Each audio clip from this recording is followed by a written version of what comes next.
ये बहुत महत्वपूर्ण विषय हैं। तो आज हम इन्हीं कुछ बुनियादी लेकिन अब कह सकते हैं महत्वपूर्ण पहलुओं पर बात करेंगे, सीधे सरल अंदाज में। हाँ, चलिए शुरू करते हैं। शुरुआत करते हैं खगोलीय पिंडों से, मतलब सेलेस्टियल बॉडीज। ये आखिर हैं क्या? देखिए, सरल शब्दों में कहें तो अंतरिक्ष में मौजूद हर प्राकृतिक चीज वो एक खगोलीय पिंड है। अच्छा। इनमें कुछ खास होते हैं क्योंकि उनमें अपनी रोशनी, अपनी ऊर्जा होते हैं। जैसे तारे, हाँ। इन्हें हम कहते हैं ल्यूमिनस।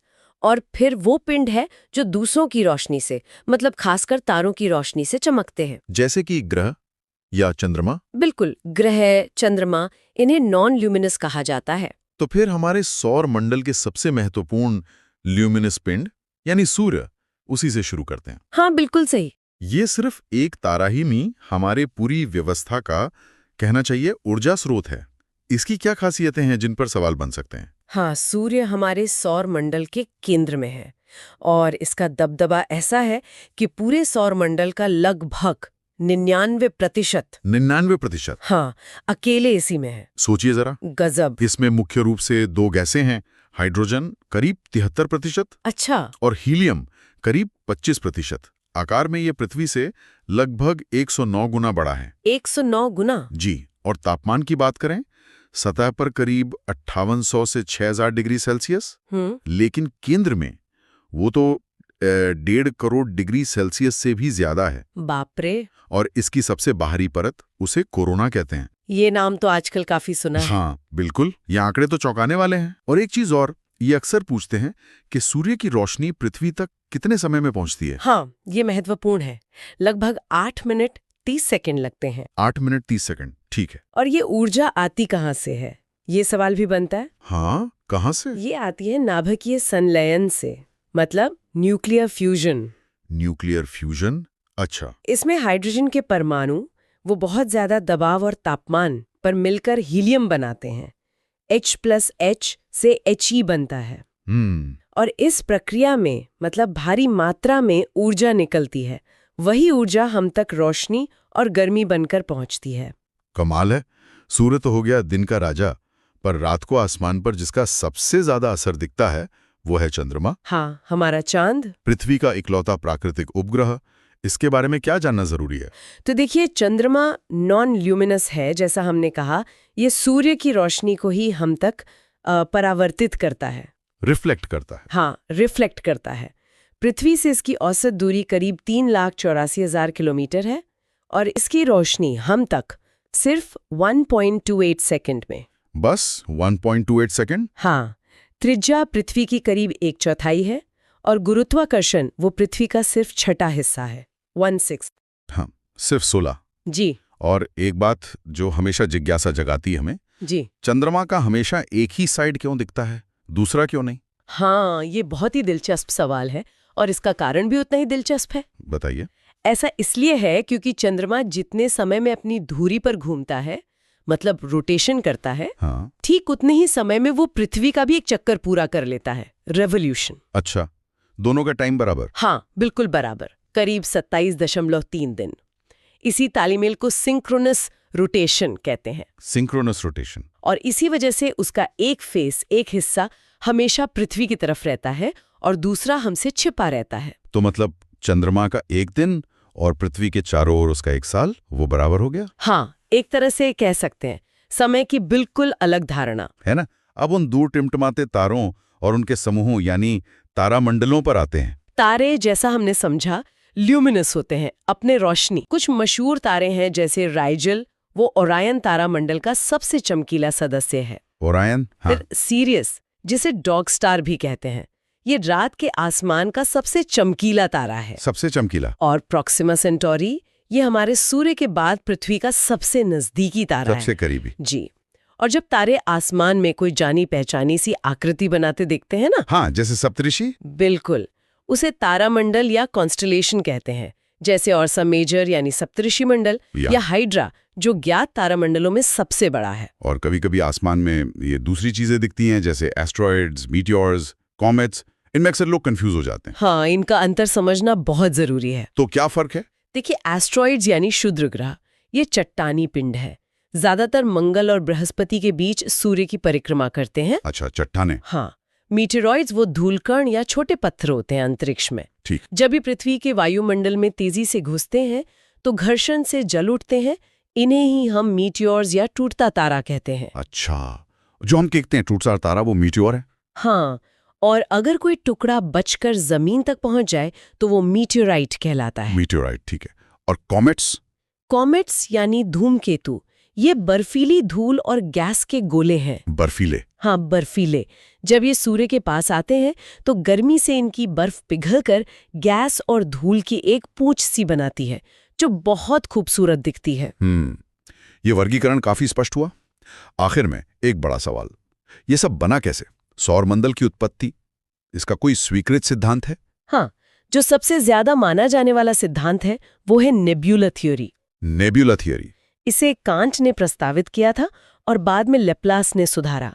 ये कहता है कि हमारा सौरमंडल अरबों साल पहले गैस और धूल के एक विशाल घूमते हुए बादल से बना, जिसे नेब्यूला कहते हैं। एक बादल से? हाँ, एक बहुत बड़े बादल से। गुरुत्वाकर्षण के कारण ये बादल सिकुड़ने लगा, केंद्र में पदार्थ जमा होकर सूर्य बना। हाँ। और जो बाकी बचा पदार्थ था उससे ग्रह, क्षुद्र ग्रह और दूसरे पिंड बन गए। तो ये थी हमारे ब्रह्मांड और सौरमंडल की कुछ अहम बातें। मुझे लगता है ये प्रतियोगी परीक्षाओं के नजरिए से काफी उपयोगी हो सकती हैं। बिल्कुल, ये मूल बातें हैं। ये एक तरह से नींव का काम करती हैं आगे की समझ के लिए। हाँ। यहाँ एक विचार छोड़ जाती हूँ। हाँ। हमने कहा कि चंद्रमा का एक हिस्सा हमसे छिपा रहता है, उसे कभी-कभी डार्क साइड कह देते हैं। कहते हैं। हालांकि वहाँ अंधेरा नहीं होता, सूरज की रोशनी तो वहाँ भी जाती है, बस वो पृथ्वी से दिखता नहीं। सही बात है। तो सोचिए, उस छिपे हुए हिस्से पर, जिसे फार साइड कहना ज्यादा सही है, वहाँ क्या अनोखी भूवैज्ञानिक संरचनाएं या क्या रहस्य छुपे हो सकते हैं जिनकी खोज अभी बाकी है। तो चलिए सूरज के सबसे पास वाले ग्रह से शुरू करते हैं और एक एक करके सभी ग्रहों के जो मुख्य बातें हैं वो समझते हैं। ठीक है, तो शुरुआत करते हैं बुध यानी मर्क्यूरी से। हाँ, और सूरज के सबसे करीब होने के साथ साथ ये हमारे सौरमंडल का सबसे छोटा ग्रह भी है। व्यास इसका करीब 4900 किलोमीटर है। और एक खास बात, इसका अपना कोई चांद या उपग्रह नहीं है। सबसे छोटा और सबसे तेज भी तो है। सूरज का एक चक्कर सिर्फ 88 दिनों में। हाँ बिल्कुल, सौरमंडल में सबसे तेज परिक्रमा इसी की है। इतनी तेजी क्यों? मतलब कोई खास वजह? हाँ, देखिए, सूरज के जितना करीब कोई ग्रह होगा उसकी कक्षा उसका ऑर्बिट उतना ही छोटा होगा और गुरुत्वाकर्षण के कारण उसे तेजी से घूमना भी पड़ता है। अच्छा, समझ गए। ठीक है, बुध के बाद आता है शुक्र, वीनस, जिसे भोर का तारा या सांझ का तारा भी कहते हैं, है ना? जी हाँ, क्योंकि ये सूरज निकलने से पहले और शाम को सूरज डूबने के बाद आसानी से दिख जाता है, बहुत चमकीला। और मजेदार बात यह है कि ये सूरज से दूसरे नंबर पर है, लेकिन सौरमंडल का सबसे गर्म ग्रह यही है, बुध से भी ज्यादा गर्म है। लेकिन बुध तो ज्यादा पास है सूरज के, फिर शुक्र ज्यादा गर्म क्यों?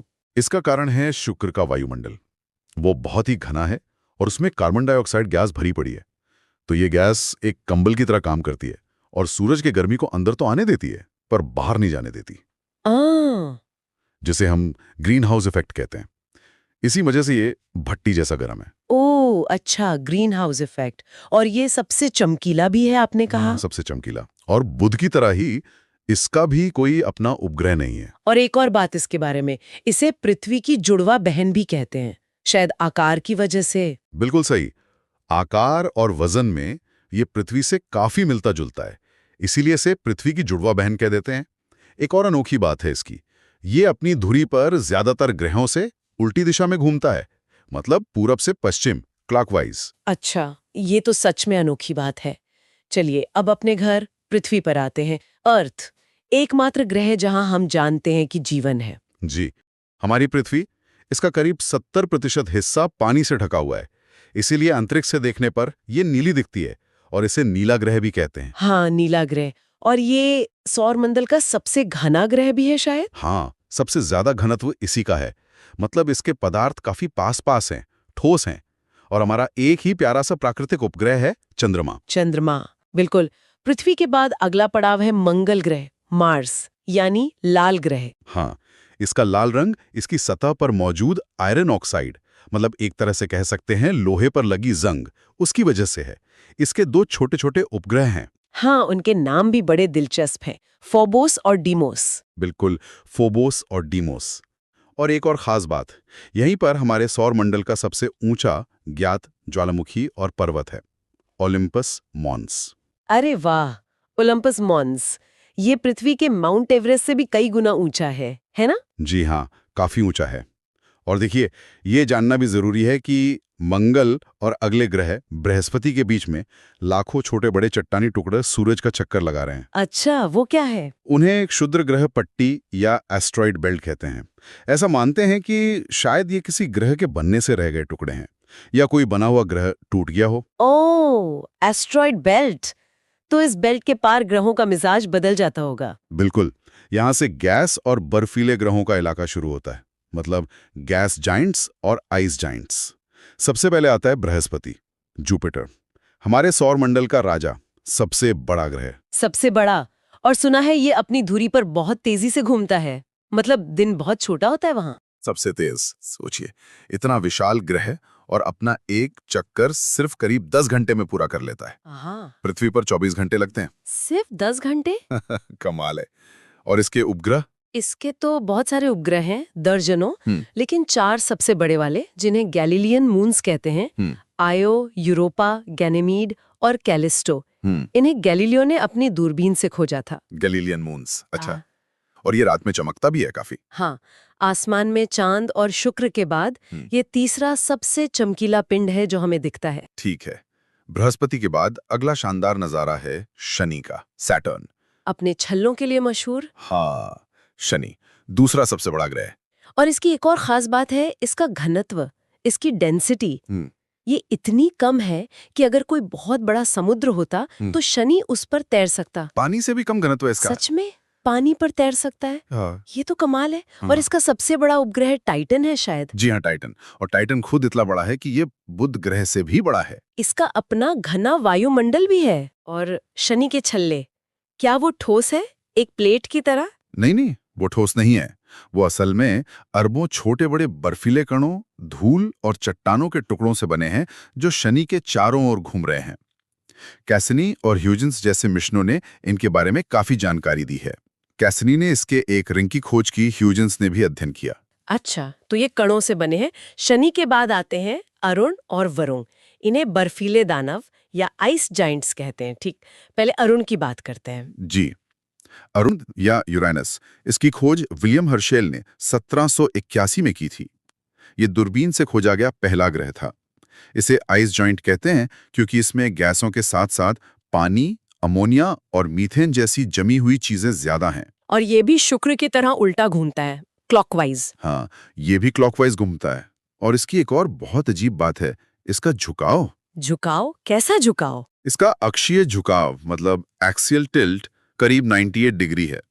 तो ऐसा लगता है जैसे ये अपनी कक्षा में लेटा हुआ लुढ़क रहा हो। इसीलिए इसे लेटा हुआ ग्रह भी कहते हैं। 98 डिग्री मतलब लगभग पूरा लेटा हुआ। और इसका रंग वो हल्का नीला हरा सा क्यों है? वो मीथेन गैस की वजह से है। मीथेन गैस लाल रोशनी को सोख लेती है और नीली हरी रोशनी को परावर्तित करती है। इसके भी करीब 27 ज्ञात उपग्रह हैं और हल्के छल्ले भी हैं इसके चारों ओर। और हाँ, ये सौरमंडल का सबसे ठंडा ग्रह माना जाता है। सबसे ठंडा, ठीक है। और आखिर में सबसे दूर 8वां ग्रह वरुण यानी नेपच्यून। हाँ, वरुण, ये भी एक आइस जाइंट है। अरुण का जुड़वां कह सकते हैं एक तरह से। इसका रंग भी मीथेन की वजह से काफी गहरा नीला है। और इसकी खोज भी बड़ी दिलचस्प थी, है ना? इसे देखा नहीं गया था पहले। बिल्कुल, इसकी मौजूदगी का अंदाजा पहले गणितीय गणनाओं से लगाया गया था। मतलब अरुण की कक्षा में कुछ गड़बड़ी देखकर वैज्ञानिकों ने हिसाब लगाया कि कोई और ग्रह होना चाहिए जो उसे खींच रहा है। फिर उसी हिसाब से दूरबीन से खोजा गया। योहन गाले और अर्बन लेवेरियर का इसमें मुख्य योगदान था। वाह, गणित से खोज लिया ग्रह को। और इसके उपग्रह? इसके 14 ज्ञात उपग्रह हैं, जिनमें ट्राइटन सबसे बड़ा और सबसे मशहूर है। ट्राइटन की खास बात यह है कि ये वरुण के घूमने की दिशा से उल्टी दिशा में उसकी परिक्रमा करता है। अच्छा, तो ये थी हमारे सौर मंडल के 8 ग्रहों की एक संक्षिप्त यात्रा, बुध से वरुण तक। हर ग्रह की अपनी अलग कहानी, अपनी अलग पहचान। बिल्कुल, और ये क्रम मतलब सूरज से दूरी का क्रम और हर ग्रह की मुख्य विशेषताएं, जैसे सबसे छोटा, सबसे गर्म, लाल ग्रह, छल्लों वाला ग्रह, लेटा हुआ ग्रह, ये सब याद रखना परीक्षाओं के लिहाज से काफी उपयोगी हो सकता है। हाँ, ये तो है। ये जानना कि हमारा ब्रह्मांड कितना विशाल और विविध है, हमेशा ही कितना रोमांचक होता है। सच में, और ये सोचने पर भी मजबूर करता है कि इन सब का निर्माण कैसे हुआ होगा, क्यों इनकी विशेषताएं इतनी अलग हैं। बहुत सारे सवाल हैं अभी भी। बिल्कुल। ये हमारे अपने ग्रह को बेहतर समझने में भी मदद करेगा। हाँ, बिल्कुल। पृथ्वी सिर्फ अंतरिक्ष में गोला नहीं है, इसमें कई अनोखी बातें हैं। आज हम इसकी बनावट, इसकी गतियां, सूरज से इसकी दूरी कैसे बदलती है, इसका झुकाव और हाँ, इसकी उम्र कैसे पता चली, इन सब पर चर्चा करेंगे। तो सबसे पहले पृथ्वी की आकृति शेप से शुरू करते हैं। हम अक्सर इसे गोल मान लेते हैं, पर क्या ये सच में पूरी तरह गोल है? नहीं, बिल्कुल नहीं।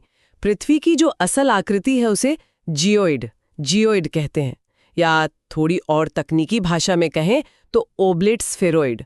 आसान शब्दों में यूं समझिए कि ये ध्रुवों पर पोल्स पर थोड़ी सी चपटी है और भूमध्य रेखा यानी इक्वेटर पर थोड़ी उभरी हुई। अच्छा, जैसे संतरा होता है कुछ वैसा, पर शायद बहुत कम फर्क होगा। हाँ, संतरे जैसा, पर वो उभार और चपटापन बहुत ही मामूली है। और ये होता क्यों है, ये चपटापन और उभार? ये पृथ्वी की अपनी धुरी पर घूमने की वजह से है। देखिए, जब पृथ्वी घूमती है तो भूमध्य रेखा वाले हिस्से पर बाहर की तरफ एक खिंचाव पैदा होता है। इसे हम केंद्रापसारक बल या सेंट्रीफ्यूगल फोर्स कहते हैं। जैसे आप कोई चीज रस्सी से बांधकर घुमाएं तो वो बाहर भागती है ना, समझ गया। बिल्कुल वैसा ही। तो इस खिंचाव से इक्वेटोरियल हिस्सा थोड़ा सा उभर जाता है और ध्रुवों पर ये असर लगभग नहीं होता, इसलिए वो थोड़े चपटे रह जाते हैं। अच्छा, तो इसी वजह से शायद इसका रेडियस त्रिज्या भी हर जगह एक जैसी नहीं होगी। हाँ, सही पकड़ा आपने।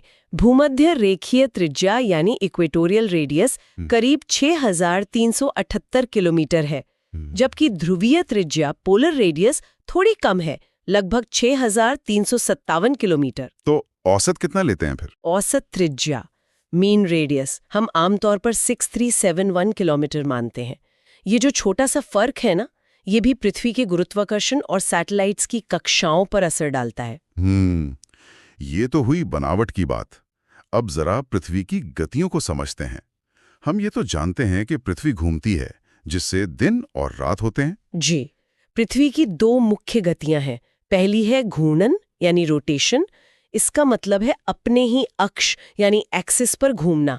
ये पश्चिम से पूर्व दिशा में घूमती है, इसीलिए हमें सूरज पूर्व से उगता हुआ दिखता है। और एक चक्कर कितनी देर में पूरा होता है? एक चक्कर पूरा करने में इसे लगते हैं 23 घंटे 56 मिनट और 4 सेकंड, जिसे हम अपनी सुविधा के लिए मोटा-मोटा 24 घंटे मान लेते हैं। अच्छा, और ये जो घूमने की स्पीड है, क्या ये हर जगह एक जैसी है, भूमध्य रेखा पर और ध्रुवों पर? नहीं, बिल्कुल नहीं। भूमध्य रेखा पर पृथ्वी सबसे तेज घूमती है, करीब 1670 किलोमीटर प्रति घंटा। लेकिन जैसे जैसे आप ध्रुवों की तरफ जाएंगे, पोल्स की तरफ, ये गति कम होती जाती है और ध्रुवों पर तो ये लगभग 0 हो जाती है। दिलचस्प है। और दूसरी वाली गति कौन सी है? वो है परिक्रमण, रेवोल्यूशन, यानी सूर्य के चारों ओर चक्कर लगाना। पृथ्वी सूर्य का चक्कर एक अंडाकार दीर्घवृत्ताकार इलिप्टिकल रास्ते पर लगाती है। वो रास्ता पूरी तरह गोल नहीं है। और इसमें कितना समय लगता है? 1 साल? हाँ, एक चक्कर पूरा करने में लगते हैं 365 डेज, 6 आवर्स, 9 मिनट्स और 9 सेकंड्स। ओह, तो यही वो अतिरिक्त 6 घंटे हैं जो हर 4 साल में जुड़कर एक पूरा दिन बन जाते हैं और लीप ईयर आता है। बिल्कुल सही। और इसकी कक्षीय गति ऑर्बिटल स्पीड भी काफी तेज है। कितनी तेज? पृथ्वी अपनी कक्षा में लगभग 29.8 किलोमीटर प्रति सेकंड की औसत गति से चलती है। सोचिए, 1 सेकंड में करीब 30 किलोमीटर। तुलना करें अगर, तो हमारे सौर मंडल में बुध यानी मर्क्यूरी सबसे तेज घूमता है सूरज के चारों ओर और नेपच्यून सबसे धीमा। आपने बताया कि कक्षा अंडाकार है, तो इसका मतलब सूर्य से पृथ्वी की दूरी हमेशा बदलती रहती होगी? हाँ, ये दूरी फिक्स नहीं है, बदलती रहती है। जब पृथ्वी सूरज के सबसे पास होती है, उस पॉइंट को कहते हैं उपसौर या पेरिहेलियन। ये आमतौर पर 3 जनवरी के आसपास होता है। तब दूरी होती है लगभग 147.5 मिलियन किलोमीटर। और जब सबसे दूर होती है? जब सबसे दूर होती है उसे कहते हैं अपसौर यानी एफिलियन। ये 4 जुलाई के आसपास होता है। तब दूरी करीब 152.5 मिलियन किलोमीटर तक हो जाती है। ये तो बड़ी मजेदार बात है कि जब हम सूरज से सबसे दूर होते हैं जुलाई में, तब हमारे यहाँ मतलब उत्तरी गोलार्ध में गर्मियां होती हैं। हाँ, ये बहुत कॉमन कंफ्यूजन है। इसका मतलब है कि मौसम पर दूरी का सीधा असर नहीं पड़ता। तो फिर मौसम क्यों बदलते हैं? मौसम बदलने का मुख्य कारण है पृथ्वी का अपने अक्ष पर झुकाव, न कि दूरी। वैसे ऐसा ही कुछ चांद के साथ भी होता है। जब चांद पृथ्वी के सबसे करीब होता है उसे उब्भू कहते हैं, और जब सबसे दूर तो अब्भू। अच्छा। तो अब आते हैं पृथ्वी के झुकाव पर। आपने अभी कहा कि मौसम के लिए यही जिम्मेदार है। जी हाँ, ये बहुत ही महत्वपूर्ण कॉन्सेप्ट है। पृथ्वी का जो अक्ष है वो एकदम सीधा नहीं है। वो अपनी कक्षा के तल ऑर्बिटल प्लेन के संबंध में 23.5 डिग्री झुका हुआ है। इसे कहते हैं अक्षीय झुकाव या एक्सियल टिल्ट। और इसी से मौसम बदलते हैं? हाँ, इसी झुकाव की वजह से साल के अलग अलग समय पर सूर्य की किरणें पृथ्वी के अलग अलग हिस्सों पर ज्यादा सीधी पड़ती हैं। कभी उत्तरी गोलार्ध सूरज की तरफ झुका होता है तो वहां गर्मी, कभी दक्षिणी गोलार्ध। इसी से मौसम बदलते हैं। एक और झुकाव होता है ऑर्बिटल टिल्ट, कक्षीय झुकाव। वो क्या है? वो 66.5 डिग्री है। ये पृथ्वी के अक्ष और उसकी कक्षा के तल के बीच का कोण है। मतलब 90 डिग्रीज में से 23.5 घटा दें तो 66.5 डिग्री बचता है। समझ गया। पृथ्वी को समझने के लिए इसे कुछ काल्पनिक रेखाओं से बांटा भी तो जाता है ना, गोलार्ध वगैरह। हाँ बिल्कुल। अध्ययन की सुविधा के लिए अगर हम क्षैतिज रूप से देखें, हॉरिजॉन्टली, तो 0 डिग्री अक्षांश रेखा है भूमध्य रेखा, यानी इक्वेटर। ये पृथ्वी को 2 हिस्सों में बांटती है, उत्तरी गोलार्ध यानी नॉर्दर्न हेमिस्फेयर और दक्षिणी गोलार्ध यानी सदर्न हेमिस्फेयर। और वर्टिकली? और अगर लंबवत यानी वर्टिकली देखें तो 0 डिग्री देशांतर रेखा है, प्रधान मध्याह्न रेखा, जिसे प्राइम मेरिडियन कहते हैं। ये पृथ्वी को पूर्वी गोलार्ध ईस्टर्न हेमिस्फेयर और पश्चिमी गोलार्ध वेस्टर्न हेमिस्फेयर में बांटती है। ठीक है। अब एक आखिरी और बहुत बड़ा सवाल। वैज्ञानिकों ने ये कैसे पता लगाया कि पृथ्वी कितनी पुरानी है? मतलब ये अरबों साल पुरानी है, ये कैसे जाना? इसका पता लगाने के लिए एक खास तकनीक इस्तेमाल होती है, जिसे रेडियोधर्मी डेटिंग या रेडियो एक्टिव डेटिंग कहते हैं। इसका आइडिया अर्नस्ट रदरफोर्ड ने 1845 के आसपास दिया था।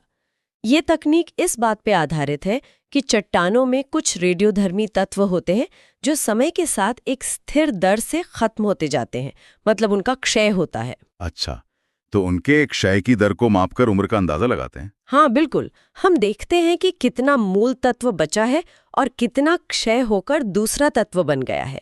इससे पता चल जाता है कि वो चट्टान कितनी पुरानी है। इसमें कौन कौन सी विधियां मुख्य? देखिए, जो बहुत पुरानी चट्टानें हैं उनकी उम्र पता करने के लिए यूरेनियम लेड डेटिंग सबसे भरोसेमंद मानी जाती है। इसके अलावा पोटेशियम आर्गन और रुबीडियम स्ट्रोंटियम विधियां भी काफी इस्तेमाल होती हैं। और जो नई चीजें हैं, जैसे हजारों साल पुरानी? हाँ, जो हाल की चीजें हैं, जैसे कुछ 1000 साल पुराने जीवाश्म या चट्टानें, उनके लिए कार्बन 14 डेटिंग, जिसे रेडियो कार्बन डेटिंग भी कहते हैं, वो इस्तेमाल होती है। और क्लोरीन 36 जैसी कुछ और तकनीकें भी हैं। इन्हीं सब तरीकों से वैज्ञानिकों ने अनुमान लगाया है कि पृथ्वी की उम्र लगभग 4.5 अरब साल है। वाह! तो ये सारी बातें, पृथ्वी की ये थोड़ी चपटी उभरी बनावट, इसकी 2 तरह की गतियां, सूरज से बदलती दूरी, इसका वो 30-30.5 डिग्री का झुकाव और ये विभाजन, ये सब मिलकर ही हमारे ग्रह को वैसा बनाते हैं जैसा वो है। निश्चित रूप से। और ये सिर्फ परीक्षा में लिखने के लिए तथ्य नहीं है। ये वो चीजें हैं जो पृथ्वी के पूरे पर्यावरण को, यहाँ के जीवन को, हर चीज को कंट्रोल करती हैं। सच में, कभी इस पर सोचिएगा जरूर। पृथ्वी की ये जो एकदम सटीक मापें हैं, गतियां हैं, इनका हमारे रोजमर्रा के जीवन पर और हमारे आसपास के पर्यावरण पर कितना गहरा, कितना जटिल असर पड़ता है। अक्षांश, देशांतर, फिर वो ग्रहण और सॉल्स्टिस इक्विनॉक्स, सीधे इन्हीं पर बात करते हैं, देखते हैं ये हैं क्या और क्यों इतने महत्वपूर्ण हैं। बिल्कुल। ये असल में पृथ्वी पर किसी भी जगह का, आप कह सकते हैं, पता बताने का एक सिस्टम है। हाँ। और साथ ही ये समझने का तरीका कि कैसे पृथ्वी, सूरज और चांद की स्थितियां उनकी चाल हमारे मौसम और दिन रात तय करती हैं। ये जो काल्पनिक रेखाएं हैं या खगोलीय घटनाएं, ये सिर्फ किताबों की बातें नहीं है, ये हमारे रोजमर्रा के जीवन से भी जुड़ी हैं। हाँ, ये बात तो है। तो शुरुआत करते हैं देशांतर से, यानी लॉन्गिट्यूड से। ये वो खड़ी रेखाएं हैं ना, हाँ, जो नक्शे पर नॉर्थ पोल से साउथ पोल तक जाती हुई दिखती हैं। हाँ, वर्टिकल लाइंस। इनमें सबसे खास है वो 0 डिग्री वाली रेखा, जिसे हम प्राइम मेरिडियन कहते हैं जी। और ये लंदन के पास एक जगह है ग्रीनिच, वहां से होकर गुजरती है। अच्छा, और यहीं से दुनिया का मानक समय यानी स्टैंडर्ड टाइम तय होता है, राइट? जी हाँ, बिल्कुल। कुल मिलाकर 360 देशांतर रेखाएं हैं पूरी पृथ्वी के चारों तरफ। और एक दिलचस्प बात यह है कि इन रेखाओं के बीच की दूरी वो भूमध्य रेखा यानी इक्वेटर पर सबसे ज्यादा होती है, करीब 111.3 किलोमीटर। अच्छा। हाँ, लेकिन जैसे जैसे आप ध्रुवों मतलब पोल्स की तरफ बढ़ते हैं, ये दूरी कम होती जाती है और पोल्स पर पहुंचकर तो एकदम शून्य हो जाती है, क्योंकि सारी रेखाएं वहीं पर मिल जाती है। ओके, ये पॉइंट तो जरूरी है।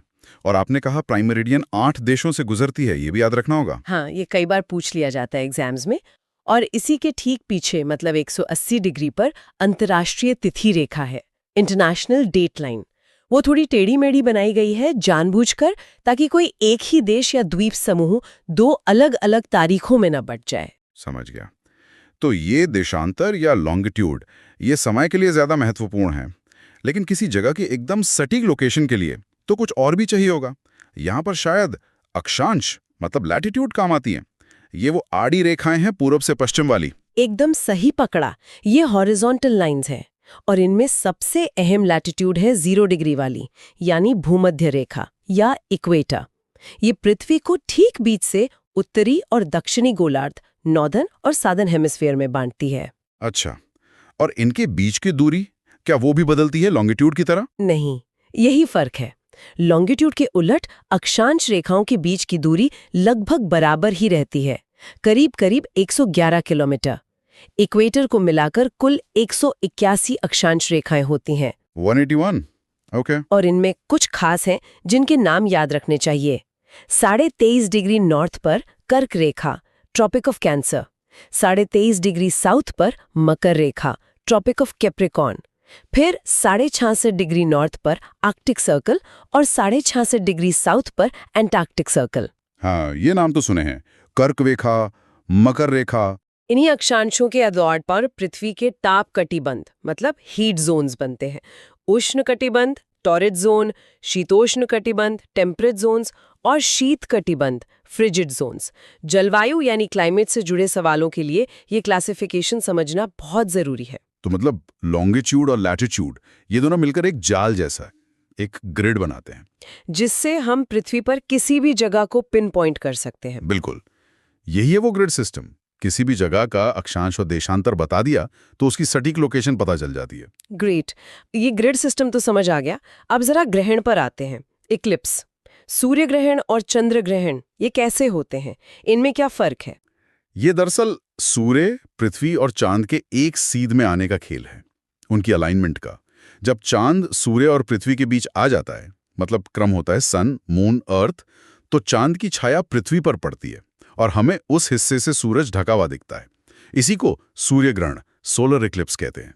अच्छा, सन, मून, अर्थ, और ये पूरा भी हो सकता है और थोड़ा सा भी। हाँ, ये पूर्ण सूर्य ग्रहण, टोटल इक्लिप्स हो सकता है जब चांद सूरज को पूरी तरह ढक ले। आंशिक हो सकता है जब थोड़ा हिस्सा ढके, या फिर वलयाकार भी हो सकता है जिसमें चांद सूरज के बीच में आ जाता है, लेकिन छोटा होने की वजह से किनारे एक रिंग की तरह दिखते हैं। समझ गया।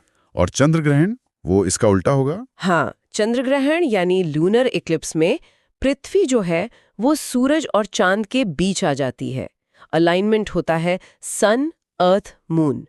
तब पृथ्वी की छाया चांद पर पड़ती है और चांद या तो पूरी तरह छिप जाता है या फिर धुंधला या तांबे जैसा लाल दिखने लगता है। अच्छा, तो इसमें पृथ्वी बीच में आ जाती है, सन, अर्थ, मून। जी, और कभी-कभी चंद्र ग्रहण के समय सुपर मून वाली स्थिति भी बन जाती है। सुपर मून, वो क्या होता है? सुपर मून तब होता है जब चांद अपनी कक्षा में घूमते हुए पृथ्वी के सबसे नजदीक होता है। उस पॉइंट को पेरिजी कहते हैं। तो उस वक्त चांद थोड़ा ज्यादा बड़ा और चमकीला नजर आता है। वाह, ये अलाइनमेंट का खेल तो बड़ा ही दिलचस्प है। अच्छा, अब मेरा अगला टॉपिक है सॉल्स्टिस और इक्विनॉक्स। इनके बारे में भी काफी सुना है। कहते हैं मौसम बदलने से इनका सीधा संबंध है। ये कैसे होता है? इसका जो मुख्य कारण है वो है पृथ्वी का अपने घूमने वाले अक्ष माने एक्सिस पर 23.5 डिग्री झुका होना। ये झुकाव फिक्स्ड है और इसी झुके हुए अक्ष के साथ पृथ्वी सूरज के चारों ओर चक्कर लगाती है। यही झुकाव और चक्कर मिलकर मौसम बनाते हैं। 23.5 डिग्री का झुकाव, ओके। तो सॉल्स्टिस? हाँ, देखिए साल में एक समय आता है करीब 21 जून के आसपास, जब पृथ्वी का उत्तरी गोलार्ध नॉर्दर्न हेमिस्फीयर सूरज की तरफ ज्यादा झुका होता है। उस समय सूरज की सीधी किरणें कर्क रेखा यानी ट्रॉपिक ऑफ कैंसर पर पड़ती हैं। इसी को हम समर सॉल्स्टिस कहते हैं। समर सॉल्स्टिस मतलब गर्मी वाला होती है। और इसी समय नॉर्थ पोल पर 6 महीने लंबा दिन शुरू हो जाता है। सूरज डूबता ही नहीं। अरे वाह, 6 महीने का दिन। तो फिर विंटर सोल्स्टिस इसका ठीक उल्टा होगा? हाँ, बिल्कुल। करीब 22 दिसंबर के आसपास स्थिति उलट जाती है। अब दक्षिणी गोलार्ध सदर्न हेमिस्फीयर सूरज की तरफ ज्यादा झुका होता है। सूरज की सीधी किरणें मकर रेखा ट्रॉपिक ऑफ कैप्रिकॉर्न पर पड़ती हैं। ये उत्तरी गोलार्ध के लिए विंटर सोल्स्टिस है। मतलब हमारे यहाँ सर्दी वाला? हाँ, इस दिन उत्तरी गोलार्ध में सबसे छोटा दिन और सबसे लंबी रात होती है, जबकि दक्षिणी गोलार्ध में ठीक उल्टा, सबसे लंबा दिन और साउथ पोल पर 6 महीने का दिन शुरू होता है। Got it. तो 2 सोल्स्टिस हो गए। और इक्विनॉक्स, ये कब होता है? इक्विनॉक्स साल में 2 बार आता है। एक बार लगभग 21 मार्च को, जिसे वर्नल इक्विनॉक्स कहते हैं, और दूसरी बार लगभग 23 सितंबर को, जिसे ऑटमनल इक्विनॉक्स कहते हैं। इन दोनों दिनों पर पृथ्वी का झुकाव न तो सूरज की तरफ होता है, न ही उससे दूर, मतलब वो साइड ऑन होता है एक तरह से। नतीजा ये होता है कि सूरज की किरणें सीधे भूमध्य रेखा यानी इक्वेटर पर पड़ती हैं। अच्छा, सीधे इक्वेटर पर। तो इसका असर क्या होता है? इसका असर ये होता है कि पूरी पृथ्वी पर हर जगह दिन और रात की लंबाई लगभग बराबर हो जाती है, करीब 12-12 घंटे की। इक्विनॉक्स शब्द का मतलब ही होता है इक्वल नाइट। कमाल है। तो मतलब सॉल्स्टिस में दिन रात सबसे छोटे बड़े होते हैं और इक्विनॉक्स पर बराबर। बिल्कुल सही। तो अगर हम संक्षेप में देखें तो अक्षांश और देशांतर पृथ्वी पर लोकेशन का ग्रिड बनाते हैं। ग्रहण जो हैं वो सूरज, पृथ्वी और चांद की अलाइनमेंट का नतीजा है, और सॉल्स्टिस व इक्विनॉक्स पृथ्वी के झुकाव और सूरज के चक्कर लगाने से जुड़े मौसम के इंडिकेटर्स हैं। हाँ, और ये सभी कॉन्सेप्ट्स आपस में बहुत गहरे जुड़े हुए हैं। इनको समझना बहुत जरूरी है।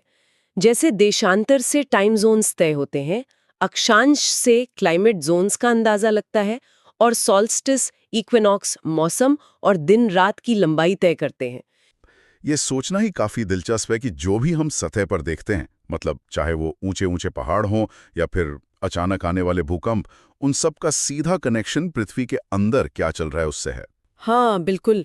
और सबसे खास बात यह है कि हम सीधे अंदर झांक तो सकते नहीं है, इसीलिए वैज्ञानिकों को आप कह सकते हैं अप्रत्यक्ष तरीकों का सहारा लेना पड़ता है। अप्रत्यक्ष तरीके जैसे कि अंदर का तापमान कैसा है, दबाव कितना है, घनत्व मतलब डेंसिटी कैसी है।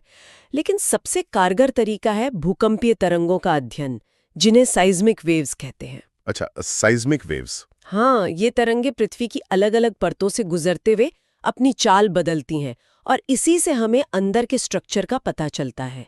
हाँ, कभी-कभी ज्वालामुखी विस्फोट से जो लावा निकलता है वो भी एक डायरेक्ट सोर्स है, उससे भी थोड़ी मदद मिल जाती है। और ये समझना इसलिए जरूरी है ताकि हम जान सकें कि हमारी पृथ्वी एक प्लैनेट के तौर पर कैसे काम करती है। सही कहा। तो चलिए शुरुआत करते हैं पृथ्वी की परतों से, मतलब बेसिक स्ट्रक्चर क्या है? मोटे तौर पर पृथ्वी की 3 मुख्य परतें हैं। सबसे बाहर वाली, जिस पर हम रहते हैं, वो है क्रस्ट यानी भूपरपटी।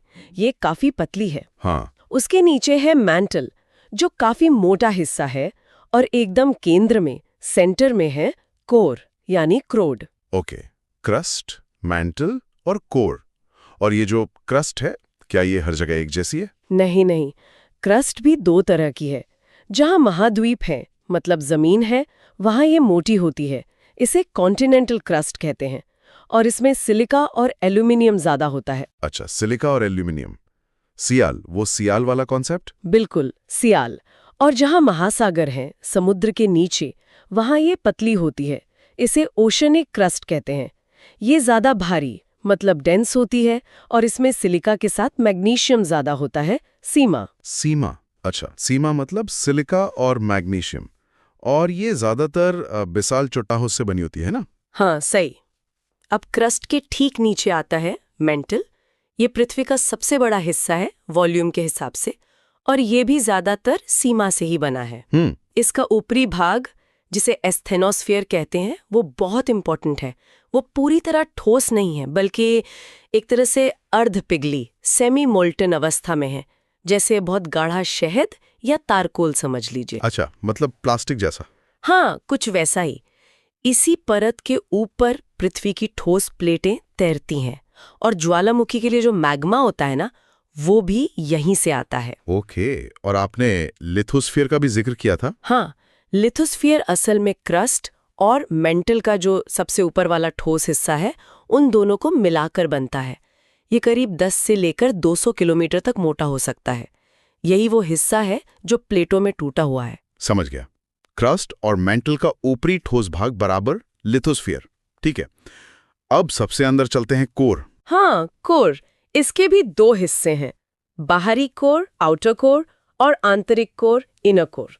बाहरी कोर वो तरल है, लिक्विड स्टेट में। तरल इतनी गहराई में? हाँ, ये लगभग 2300 किलोमीटर मोटी परत है, और इसमें पिघला हुआ लोहा और निकल है। और पता है, पृथ्वी का जो चुंबकीय क्षेत्र है, मैग्नेटिक फील्ड, वो इसी तरल बाहरी कोर की गति के कारण बनता है। ये हमारे लिए एक सुरक्षा कवच जैसा है। वाह, ये तो कमाल की बात है।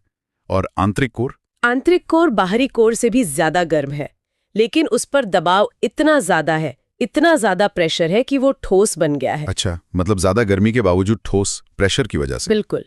प्रेशर इतना है कि एटम्स हिल भी नहीं पाते।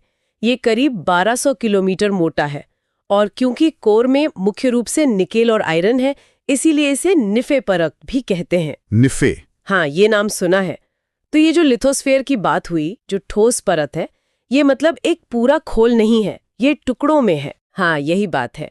ये लिथोस्फीयर कई विशाल कठोर चट्टानी टुकड़ों में टूटा हुआ है, जिन्हें हम टेक्टोनिक प्लेट्स कहते हैं। Tectonic plates? हाँ, और ये प्लेटें नीचे की उस गाढ़ी सेमी मोल्टन एस्थेनोस्फीयर परत पर बहुत धीरे धीरे तैर रही हैं, या कहिए खिसक रही हैं। कितना धीरे? बहुत धीरे, साल में बस कुछ सेंटीमीटर, लगभग उतनी ही तेजी से जितनी तेजी से हमारे नाखून बढ़ते हैं। अच्छा, हाँ, तो मतलब ये प्लेटें लगातार हिल रही हैं? बिल्कुल। और इन प्लेटों के जो किनारे हैं, हाँ, जहां ये एक दूसरे से मिलती हैं या दूर जाती हैं, वहीं पर दुनिया के ज्यादातर भूगर्भीय हलचल होती है। जैसे कि? जैसे भूकंप आना, ज्वालामुखी फटना, पहाड़ों का बनना, ये सब ज्यादातर इन्हीं प्लेट बाउंड्रीज पर होता है। कुछ बड़ी प्लेटों के नाम सुने होंगे आपने? Eurasian plate, Indian Australian plate, Pacific plate, African plate. हाँ, सुने। इन्हीं प्लेटों के आपस में टकराने, दूर जाने या अगल-बगल खिसकने से ही धरती का नक्शा लगातार बदलता रहता है। टकराती हैं तो उनके किनारों पर चट्टानों में स्ट्रेस जमा होता है, ऊर्जा जमा होती है। जब ये स्ट्रेस चट्टानों की सहन शक्ति से ज्यादा हो जाता है, तो वो टूटती हैं और जमा हुई ऊर्जा अचानक से निकलती है। इसी से पृथ्वी कांपती है, जिसे हम भूकंप कहते हैं।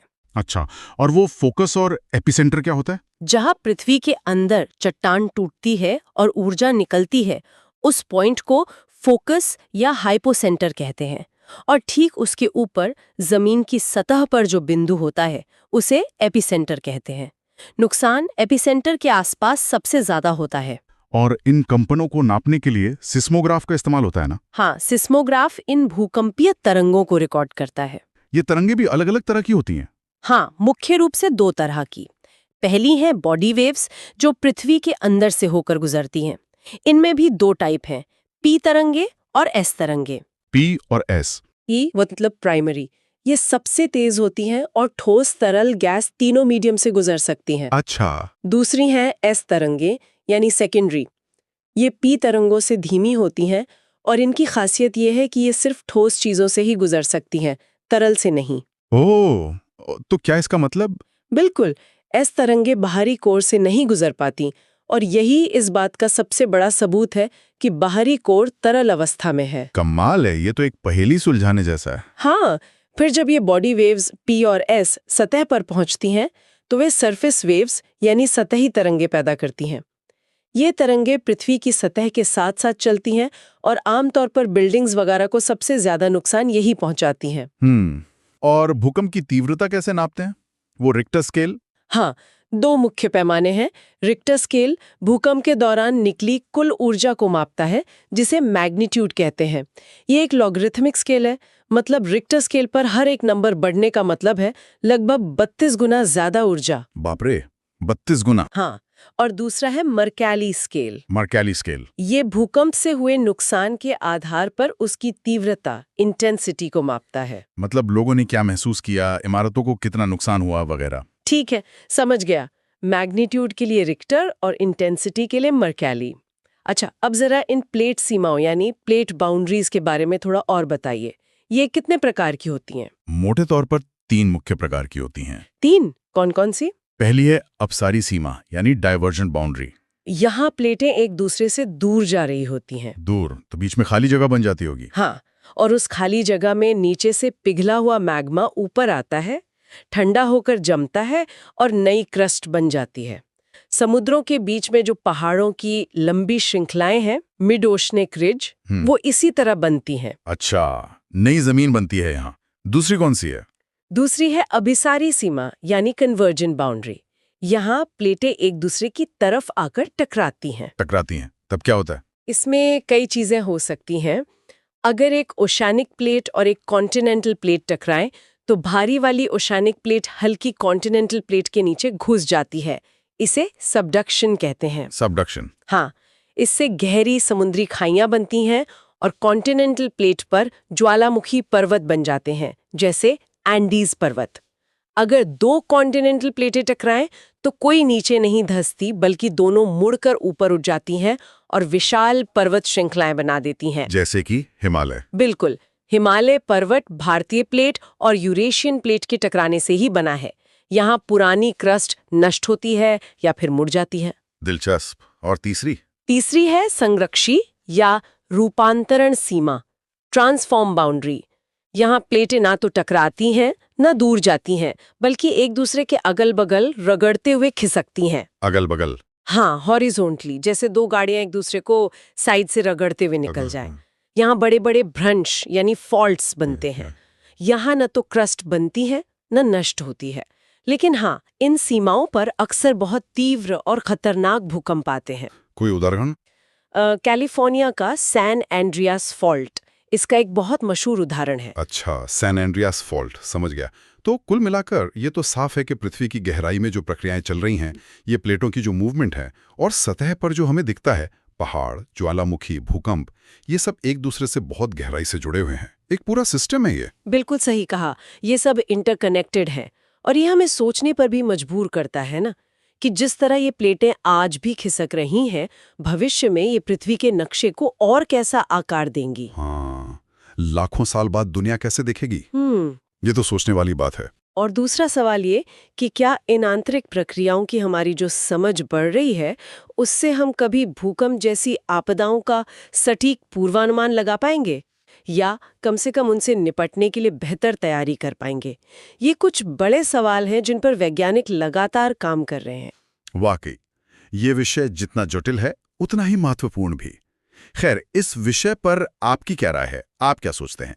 हमें कमेंट्स में जरूर बताएं। महाद्वीप और महासागर, हाँ, है ना? हाँ। इसमें एक आइडिया है महाद्वीपीय विस्थापन का, मतलब कॉन्टिनेंटल ड्रिफ्ट। अच्छा। ये कहता है कि आज जो हमें अलग अलग महाद्वीप दिखते हैं, हाँ। वो कभी एक ही विशाल भूखंड थे। मतलब एक सुपर कॉन्टिनेंट? पैंजिया कहते थे शायद उसे। हाँ, पैंजिया। और फिर वो धीरे धीरे खिसक कर अलग हो गए। और इसके सबूत भी बड़े मजेदार हैं। मैंने पढ़ा था, जैसे दुनिया के नक्शे को देखें तो लगता है कुछ महाद्वीपों के किनारे एक दूसरे में फिट हो सकते हैं। बिल्कुल सही, जैसे कोई पजल हो। जिगसॉ फिट कहते हैं इसे शायद। हाँ, जिगसॉ फिट। ये एक बहुत बड़ा सुराग है।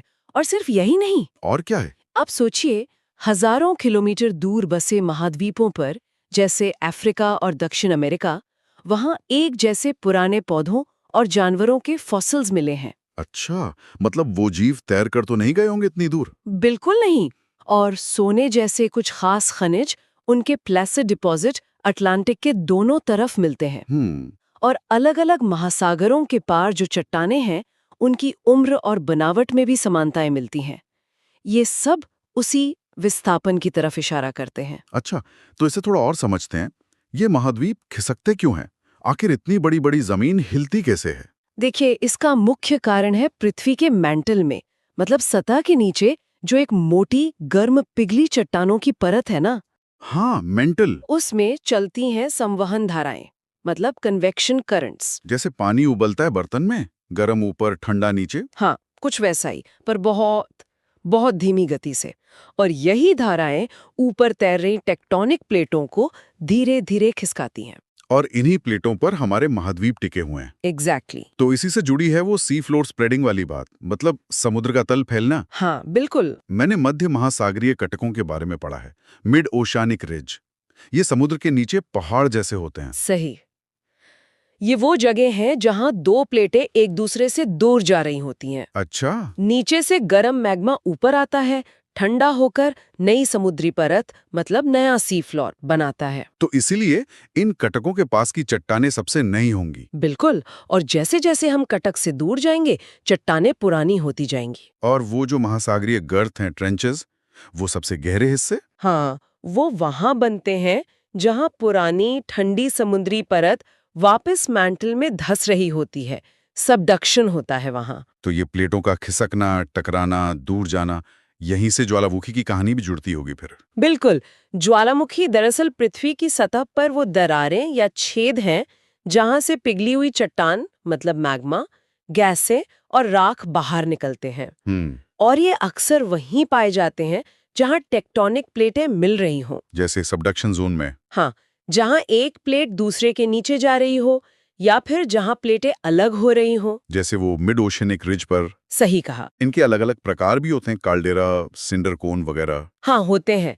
मुख्य रूप से विस्फोट के तरीके और बनने वाली शेप के आधार पर।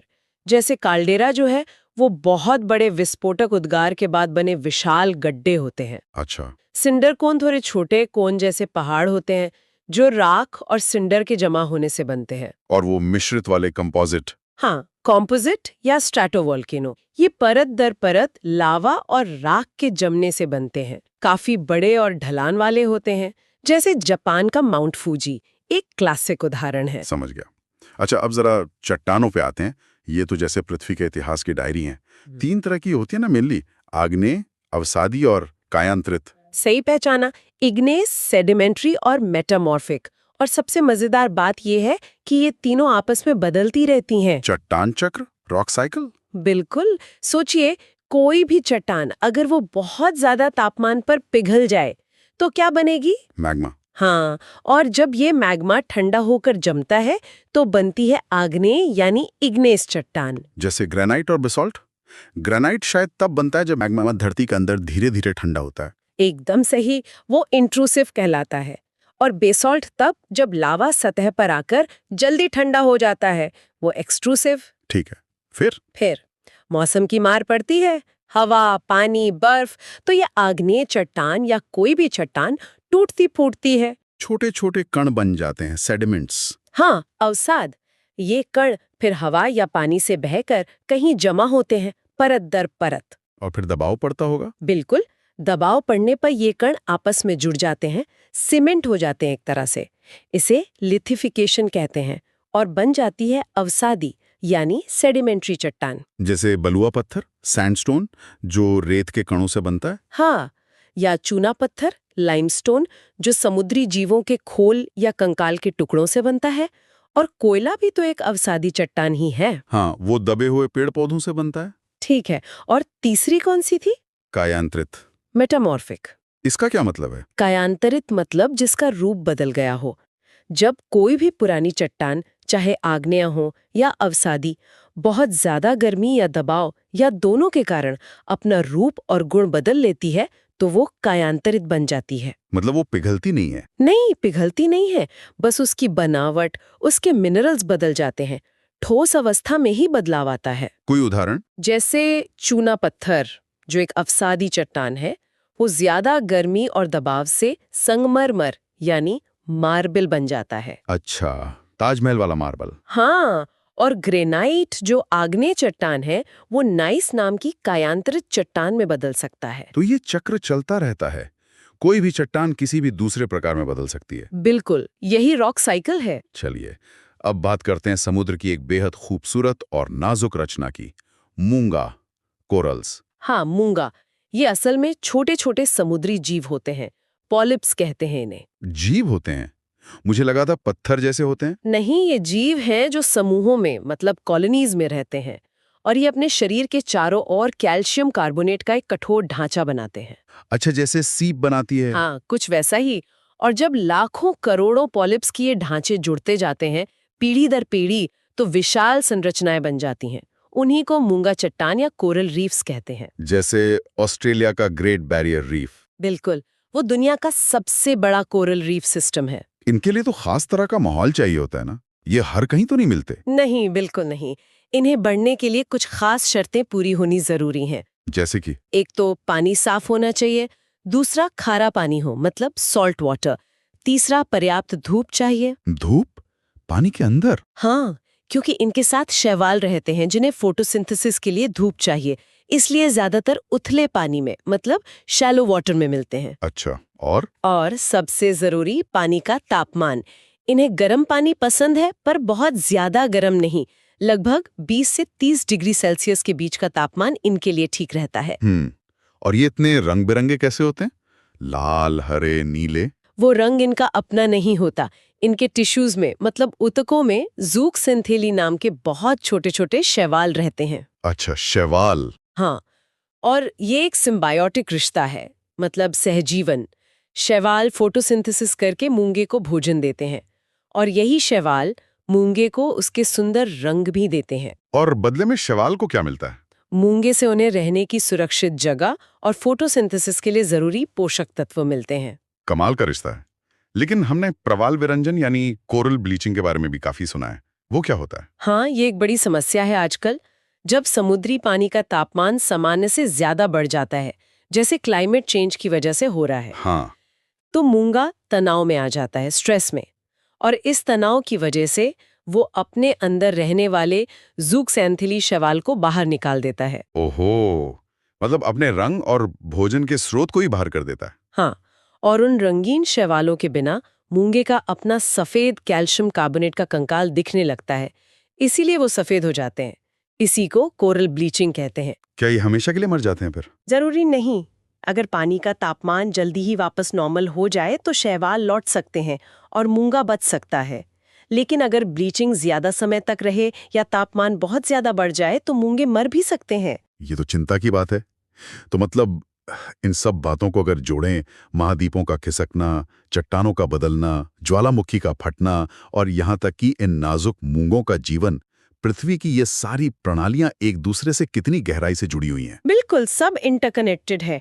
और यहीं एक महत्वपूर्ण सवाल उठता है कि पृथ्वी पर ये प्राकृतिक बदलाव तो हमेशा से होते रहे हैं, लेकिन अब जो मानवीय गतिविधियां हैं, खासकर जलवायु परिवर्तन, हाँ, बढ़ता हुआ तापमान, उसके कारण इन प्राकृतिक व्यवस्थाओं पर कैसा और कितना गहरा असर पड़ रहा है।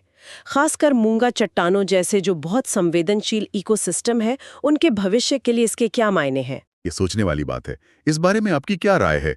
पृथ्वी की इन प्रक्रियाओं और मानवीय दखल का हमारे भविष्य पर क्या असर होगा? वायुमंडल, देखिए, असल में कई गैसों, जलवाष्प और हाँ, धूल कणों का एक जटिल मिश्रण है। और इसकी अलग अलग परतों को समझना इसलिए जरूरी है क्योंकि हमारा मौसम, हमारा कम्युनिकेशन, सब कुछ इसी पर तो टिका है।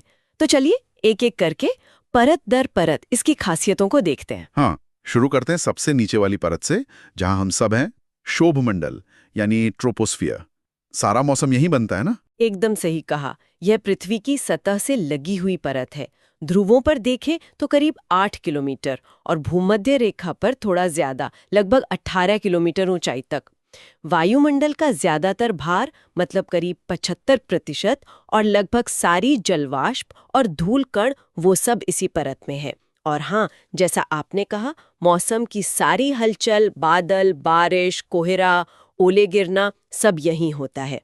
एक और खास बात है इसमें, जैसे जैसे आप ऊपर जाते हैं तापमान कम होता जाता है। ओ हाँ, वो नॉर्मल लैप्स रेट जिसे कहते हैं। हाँ बिल्कुल, सामान्य हरास दर ये करीब 6.5 डिग्री सेल्सियस प्रति किलोमीटर की गिरावट होती है। अच्छा, तभी पहाड़ों पर ऊपर जाते हुए ठंड बढ़ जाती है। ठीक है, तो क्षोभ मंडल के ठीक ऊपर फिर कौन सी परत है? समताप मंडल, स्ट्रेटोस्फीयर। मैंने सुना है वो काफी शांत रहती है। हाँ, क्षोभ मंडल के ठीक ऊपर और लगभग 50 किलोमीटर की ऊंचाई तक फैला है समताप मंडल। इसकी सबसे बड़ी खासियत है ओजोन परत की मौजूदगी। ये बहुत जरूरी है। यही परत सूरज से आने वाली जो हानिकारक पराबैंगनी किरणें हैं, मतलब यूवी रेज, उन्हें सोख लेती है।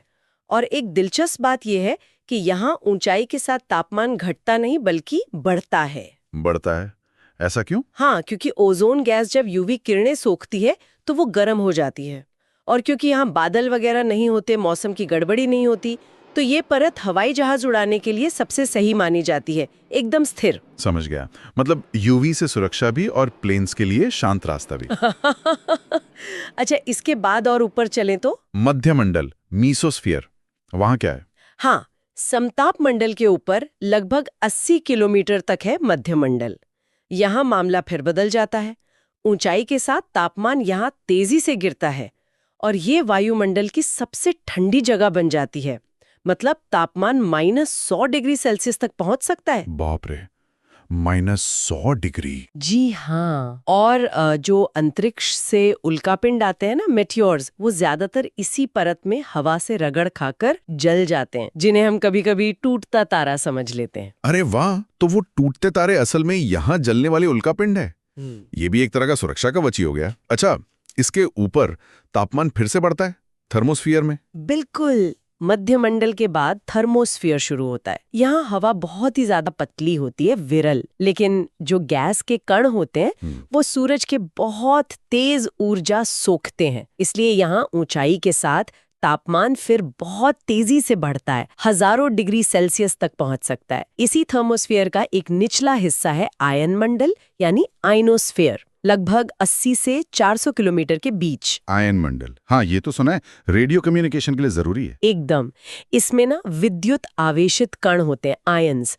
और ये आयंस क्या करते हैं कि पृथ्वी से भेजी गई रेडियो तरंगों को वापस पृथ्वी पर रिफ्लेक्ट कर देते हैं, लौटा देते हैं। इसी वजह से हम दूर के रेडियो स्टेशन सुन पाते हैं। कमाल है, रेडियो वेव्स का ये रिफ्लेक्शन। अच्छा, और फिर सबसे बाहर, अब तो हम लगभग अंतरिक्ष में पहुंच गए, बहिर्मंडल, एक्सोस्फीयर। हाँ बिल्कुल, ये वायुमंडल की सबसे बाहरी, सबसे ऊपरी परत है। इसकी कोई साफ सीमा नहीं है, ये धीरे धीरे अंतरिक्ष में ही मिल जाती है। यहाँ हवा इतनी कम है, इतनी विरल है कि लगभग है ही नहीं, और यहाँ हाइड्रोजन, हीलियम जैसी बहुत हल्की गैसें मिलती हैं जो धीरे धीरे स्पेस में खो जाती हैं। तो ये तो हो गई परतों की पूरी संरचना, एक के ऊपर एक। लेकिन वायुमंडल में सिर्फ गैसें थोड़ी है, पानी भी तो है। नमी, बादल, बारिश, इसका क्या सिस्टम है? सही सवाल है। देखिए, हवा में जो पानी भाप के रूप में मौजूद होता है, जिसे हम देख नहीं पाते हैं, उसे कहते हैं आर्द्रता या ह्यूमिडिटी। जब ये भाप वाली हवा ठंडी होती है तो ये भाप वापस पानी की छोटी छोटी बूंदों या बर्फ के क्रिस्टल्स में बदल जाती है। इसी प्रक्रिया को कहते हैं संघनन, यानी कॉन्डेंसेशन। अच्छा, कॉन्डेंसेशन। हाँ, अगर ये जमीन के पास हो तो ओस बन जाती है, या कोहरा या पाला, और अगर ऊंचाई पर हो तो बादल बन जाते हैं। बादल, हाँ वो तो रोज ही दिखते हैं अलग अलग तरह के। इनका भी कोई क्लासिफिकेशन होता है? हाँ बिल्कुल होता है। मुख्य रूप से ऊंचाई और उनकी बनावट, मतलब वो दिखते कैसे हैं, उसके आधार पर। जैसे सबसे ऊंचाई पर जो पतले रेशे जैसे दिखते हैं वो पक्षाभ मेघ यानी सिरस क्लाउड्स होते हैं। ये बर्फ के कणों से बनते हैं। हाँ। फिर वो जो रुई के ढेर जैसे लगते हैं फूले फूले से, वो कपासी मेघ यानी क्यूमुलस क्लाउड्स हैं। ये अक्सर साफ मौसम में दिखते हैं। हाँ, वो सफेद वाले। जी। फिर जो चादर की तरह पूरे आसमान में फैल जाते हैं, स्लेटी रंग के, वो होते हैं स्तरी मेघ, स्ट्रेटस क्लाउड्स कहलाते हैं। इनसे कभी कभी हल्की बूंदाबांदी होती है। हाँ। और जो गहरे काले या गहरे स्लेटी बादल होते हैं, जिनसे तेज बारिश या बर्फबारी होती है, वो वर्षा मेघ यानी निम्बस क्लाउड्स कहलाते हैं। निम्बस मतलब बारिश वाले बादल। हाँ, ये अक्सर कपासी या स्तरी बादलों के साथ मिलकर बनते हैं, जैसे क्यूमुलोनिम्बस या निम्बोस्ट्रैटस। और जब इन बादलों में पानी की बूंदें या बर्फ के कण इतने बड़े और भारी हो जाते हैं कि हवा उन्हें रोक नहीं पाती, तो वो ग्रेविटी की वजह से नीचे गिरने लगते हैं। इसी को हम कहते हैं वर्षण या प्रेसिपिटेशन। यानी बारिश, स्नोफॉल, ओले, ये सब वर्षण है। बिल्कुल, ये सब वर्षण के ही अलग अलग रूप हैं। और ये पूरी प्रक्रिया जो है, ये हमारे पृथ्वी के जल चक्र वाटर साइकिल का एक बहुत अहम हिस्सा है। वाकई कमाल की व्यवस्था है। तो हर परत का अपना रोल है। शोभ मंडल में मौसम, समताप मंडल में ओजोन शील्ड, मध्य मंडल में उल्कापिंडों से बचाव, आयन मंडल से रेडियो संचार, और फिर जलवाष्प से बादल और बारिश। सब कुछ जुड़ा हुआ है। बिल्कुल सही। और ये सब जानकर ये सोचना भी जरूरी हो जाता है कि हम मानवीय गतिविधियां जैसे प्रदूषण फैलाना, ग्रीन हाउस गैसें बढ़ाना, इनसे इन परतों पर क्या असर डाल रहे हैं, खासकर शोभ मंडल और समताप मंडल की ओजोन परत पर। इसके क्या नतीजे हो सकते हैं हमारे भविष्य के लिए, जलवायु परिवर्तन के रूप में या ओजोन परत के कमजोर होने के रूप में, ये सोचने वाली बात है। भू आकृति विज्ञान, जियोमोफोलॉजी की दुनिया में चलते हैं। ये जानना वाकई में दिलचस्प है कि हमारे चारों तरफ ये पहाड़, ये घाटियां और मैदान आखिर बनते कैसे हैं, और वक्त के साथ इनमें बदलाव क्यों आता रहता है। बिल्कुल, ये एक लगातार चलने वाली कहानी है, पृथ्वी की अपनी कहानी। देखिए, जहां तक मैंने समझा है, मोटे तौर पर दो तरह की ताकतें काम करती हैं।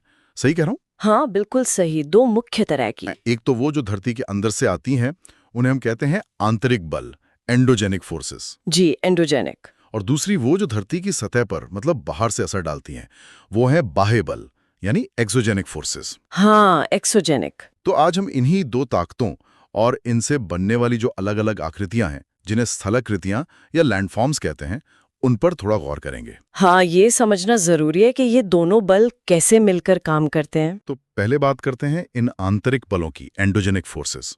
इनको ऊर्जा कहाँ से मिलती है? पृथ्वी के अंदर से। हाँ, पृथ्वी के बिल्कुल अंदरूनी हिस्सों से, जैसे पृथ्वी के गर्भ की जो गर्मी है, या फिर वो जो रेडियोधर्मी तत्व होते हैं, उनके टूटने से, उससे भी ऊर्जा निकलती है। अच्छा। और इसमें कौन कौन सी प्रक्रियाएं आती हैं? एक तो शायद वो पटल विरूपण। डायास्ट्रोफिज्म। हाँ, पटल विरूपण। ये एक बहुत बहुत धीमी प्रक्रिया है। धीमी मतलब? कितनी धीमी? मतलब जिससे जमीन का एक बहुत बड़ा हिस्सा धीरे धीरे लाखों सालों में ऊपर उठता है या नीचे धंसता है। जैसे बड़ी बड़ी पर्वत श्रृंखलाएं बनती है ना, वो इसी से। ओह, तो हिमालय जैसे पहाड़ इसी धीमी प्रक्रिया का नतीजा है। हाँ, बिल्कुल, ये एक बड़ा उदाहरण है। लेकिन आंतरिक बलों में सिर्फ धीमी प्रक्रियाएं नहीं है। अच्छा, और क्या है? कुछ अचानक होने वाली घटनाएं भी हैं, जैसे ज्वालामुखी का फटना। हाँ, वो तो अचानक होता है। और भूकंप भी? भूकंप, ये सब आकस्मिक बल है, सडन फोर्सेस। तो ये सारे बल मिलकर असल में धरती पर नई आकृतियां बनाने का काम करते हैं। बनाने का काम मतलब ये कंस्ट्रक्टिव हैं। हाँ, ये बहुत दिलचस्प बात है। ये आंतरिक बल पृथ्वी की सतह पर ऊंचाई और गहराई पैदा करते हैं, मतलब विषमताएं बनाते हैं। इसीलिए इन्हें रचनात्मक बल या कंस्ट्रक्टिव फोर्सेस भी कहा जा सकता है। बिल्कुल। अच्छा, ये पृथ्वी को उसका शुरुआती ढांचा देते हैं, जिस पर फिर बाहरी ताकतें काम करती हैं। एकदम सही। ये एक कैनवस तैयार करते हैं, जिस पर फिर एक्सोजेनिक फोर्सेस अपनी चित्रकारी करते हैं। कमाल है। तो ये अंदरूनी ताकतें तो हो गई निर्माता। हाँ। अब आते हैं बाहरी ताकतों पर, एक्सोजेनिक फोर्सेस। इन्हें ऊर्जा कहाँ से मिलती है? इन्हें ऊर्जा मिलती है मुख्य रूप से सूरज से, और कुछ हद तक गुरुत्वाकर्षण भी इसमें भूमिका निभाता है। सूरज से? जी। कैसे? देखिए, सूरज मौसम और जलवायु को कंट्रोल करता है। तापमान, बारिश, हवा, ये सब एक्सोजेनिक प्रक्रियाओं के लिए जरूरी हैं। अच्छा, तो इन्हें ऐसे समझे जैसे कोई मूर्तिकार हो जो अंदरूनी ताकतों से बने पत्थर या जमीन को धीरे धीरे तराश कर नया रूप दे रहा हो। हाँ, ये उपमा काफी अच्छी है। बिल्कुल, ये तराशने का काम करते हैं। इनमें सबसे पहले आता है अपक्षय, यानी वेदरिंग। वेदरिंग, ये क्या होता है? चट्टानों का टूटना। हाँ, लेकिन अपनी ही जगह पर। इसमें चट्टानें टूटती फूटती हैं, कमजोर पड़ती हैं, पर उनका मलबा कहीं बहकर नहीं जाता, वो वहीं रहता है। अपनी ही जगह पर। ओके, ये कैसे होता है? इसके कई तरीके हैं। एक है भौतिक अपक्षय, फिजिकल वेदरिंग। इसमें तापमान के घटने बढ़ने से, या पानी के जमने पिघलने से, या दबाव हटने से चट्टानें टूटती हैं। जैसे रेगिस्तान में दिन में गर्मी, रात में सर्दी से चट्टानें चटक जाती हैं। बिल्कुल। फिर है रासायनिक अपक्षय, केमिकल वेदरिंग। इसमें पानी या हवा में जो गैसें हैं उनके साथ चट्टानों के खनिजों की रासायनिक क्रिया होती है। जैसे लोहे में जंग लग जाता है, हाँ वो एक अच्छा उदाहरण है। या जैसे चूना पत्थर पानी में घुल जाता है। और तीसरा है जैविक अपक्षय, बायोलॉजिकल वेदरिंग। जैविक मतलब जीवों से? हाँ, जैसे पेड़ पौधों की जड़ें फैलकर चट्टानों में दरार डाल देती हैं, या केंचुए और दूसरे छोटे जीव मिट्टी बनाते हैं, ये सब। तो मतलब एक ही चट्टान पर ये तीनों तरह के अपक्षय असर कर सकते हैं? हाँ, अक्सर ये प्रक्रियाएं साथ साथ चलती हैं, लेकिन किस चट्टान पर कौन सा अपक्षय ज्यादा प्रभावी होगा, ये उस चट्टान की बनावट और उस जगह के मौसम पर निर्भर करता है। समझ गया। तो पहले चट्टान अपनी जगह पर कमजोर हुई, टूटी, फिर बारी आती है अपर्दन की, इरोजन की। अब वो जो टूटा हुआ कमजोर पड़ा मलबा है, उसे बाहरी कारक जैसे बहता पानी, हवा, बर्फ यानी ग्लेशियर्स या समुद्री लहरें अपने साथ बहाकर एक जगह से दूसरी जगह ले जाते हैं। अच्छा, तो वेदरिंग में मलबा वहीं रहता है, इरोजन में बह जाता है। बिल्कुल। और फिर आखिर में जब इन कारकों की ताकत कम हो जाती है, जैसे नदी की गति धीमी हो जाती है, तो वो उस मलबे को कहीं ना कहीं जमा कर देते हैं। इसे कहते हैं निक्षेपण या deposition. Okay, weathering, erosion, deposition, WED। हाँ, आप ऐसे याद रख सकते हैं। तो ये बाहरी बल, अपक्षय, अपर्दन और निक्षेपण मिलकर लगातार उन ऊंची नीची जगहों को, उन विषमताओं को समतल करने की कोशिश करते हैं जो आंतरिक बलों ने बनाई थी। अच्छा, तो आंतरिक बल बनाते हैं, बाहरी बल समतल करते हैं। एक तरह की खींचतान है तो? बिल्कुल सही।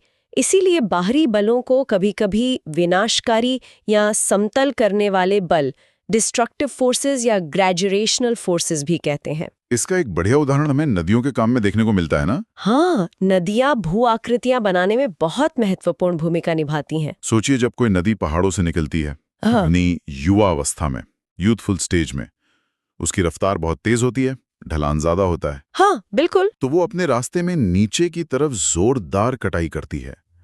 वर्टिकल इरोजन कहते हैं इसे शायद। जी, लंबवत अपर्दन या वर्टिकल इरोशन।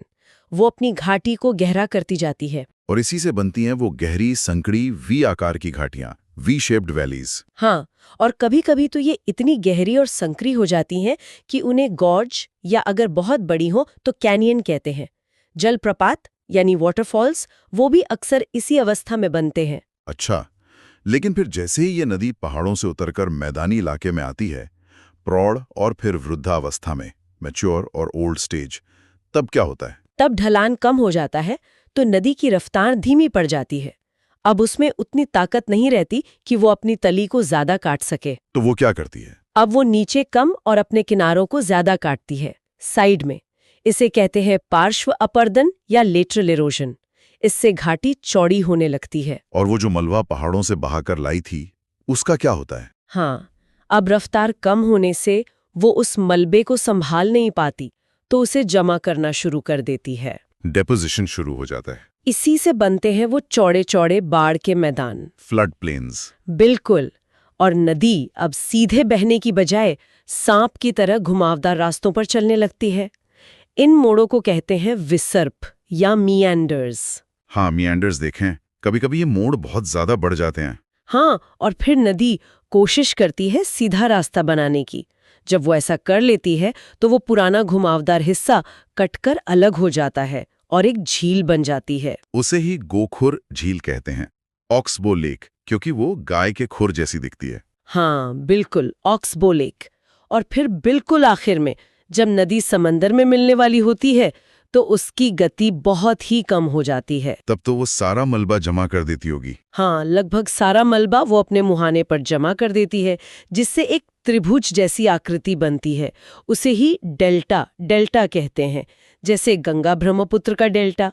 वाह, तो नदी की पूरी यात्रा में कितनी अलग अलग तरह की आकृतियां बन जाती हैं। जी हाँ, और ये पूरी प्रक्रिया दिखाती है कि कैसे एक ही बाह्य कारक जैसे बहता पानी अलग अलग परिस्थितियों में ढलान और गति के बदलने पर अपर्दन और निक्षेपण के अलग अलग काम करता है।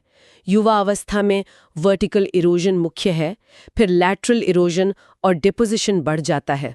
और सिर्फ नदियां ही नहीं, हवा भी तो रेगिस्तान में टीले बनाती है। हाँ बिल्कुल, हवा टिब्बे, ड्यून्स बनाती है, मशरूम रॉक बनाती है। ग्लेशियर पहाड़ों में यू आकार की घाटियां बनाते हैं, मुरेन जमा करते हैं। समुद्री लहरें क्लिफ और बीच बनाती हैं। ये सब बाह्य बलों के ही उदाहरण हैं जो लगातार धरती को नया रूप दे रहे हैं। तो कुल मिलाकर हमारी पृथ्वी की सतह ये इन अंदरूनी बनाने वाली और बाहरी तराशने वाली शक्तियों के बीच चल रही एक निरंतर कशमकश, एक डायनामिक इक्विलिब्रियम का नतीजा है। हाँ बिल्कुल सही कहा आपने। एक तरफ आंतरिक बल ऊंचाई बढ़ा रहे हैं, दूसरी तरफ बाह्य बल उसे कम कर रहे हैं। और ये भू-आकृतिक प्रक्रियाएं, जियोमॉर्फिक प्रोसेसेस, कभी रुकती नहीं, हमेशा चलती रहती हैं। हमेशा धीमी या तेज पर चलती जरूर रहते हैं। और यहीं पर एक सोचने वाली बात सामने आती है। क्या? देखिए, अभी इन आंतरिक और बाह्य बलों के बीच एक तरह का संतुलन है, लेकिन अगर भविष्य में ये संतुलन किसी वजह से बदलता है, जैसे कि मान लीजिए जलवायु परिवर्तन की वजह से बारिश का पैटर्न बदलता है, या ग्लेशियर बहुत तेजी से पिघलते हैं, या फिर पृथ्वी के अंदर टेक्टोनिक प्लेटों की हलचल में कोई बड़ा बदलाव आता है, हाँ, तो हमारी पृथ्वी की सतह पर किस तरह के बदलाव आ सकते हैं और ये बदलाव कितनी तेजी से होंगे, ये एक ऐसा सवाल है जिस पर हमें सोचना चाहिए। वाकई भविष्य में हमारी धरती का चेहरा कैसा होगा, ये इन्हीं बलों के बदलते संतुलन पर निर्भर करेगा। आखिर ये हवाएं चलती क्यों हैं? मतलब कैसे बनती हैं और इनका हम पर, हमारे मौसम पर असर क्या होता है? चलिए इसी पर थोड़ी बात करते हैं। बिल्कुल। देखिए, हवा चलने का जो सबसे सीधा सा कारण है वो है एयर प्रेशर में अंतर, हवा का दबाव। एयर प्रेशर में अंतर? हाँ, हवा हमेशा ही ज्यादा दबाव वाले इलाके से, मतलब हाई प्रेशर एरिया से कम दबाव वाले इलाके, लो प्रेशर एरिया की तरफ बहती है। ये प्रकृति का एक तरीका है प्रेशर को बराबर करने का। हाँ, मतलब जहाँ हवा ज्यादा घनी है, डेंस है, वहाँ हाई प्रेशर, और जहाँ कम घनी वहाँ लो प्रेशर। और ये घनापन, ये तो तापमान से जुड़ा है ना? एकदम सही। जब हवा गर्म होती है तो वो फैलती है, हल्की हो जाती है और ऊपर उठती है। अच्छा। तो इससे नीचे जमीन पर हवा का दबाव कम हो जाता है, मतलब लो प्रेशर बन जाता है। और ठंडी हवा? और दूसरी तरफ ठंडी हवा, वो भारी होती है, नीचे बैठती है, तो वहां बन जाता है हाई प्रेशर। बस इसी हाई प्रेशर से लो प्रेशर की तरफ हवा का बहना, यही पवन है। समझ गया, ये तो हुई मूल बात। अब कुछ खास तरह की हवाओं को समझते हैं, जैसे वो जो तटीय इलाकों में महसूस होती हैं, समुद्री और स्थलीय समीर। हाँ, सी ब्रीज और लैंड ब्रीज, ये स्थानीय पवनें हैं, लोकल विंड्स।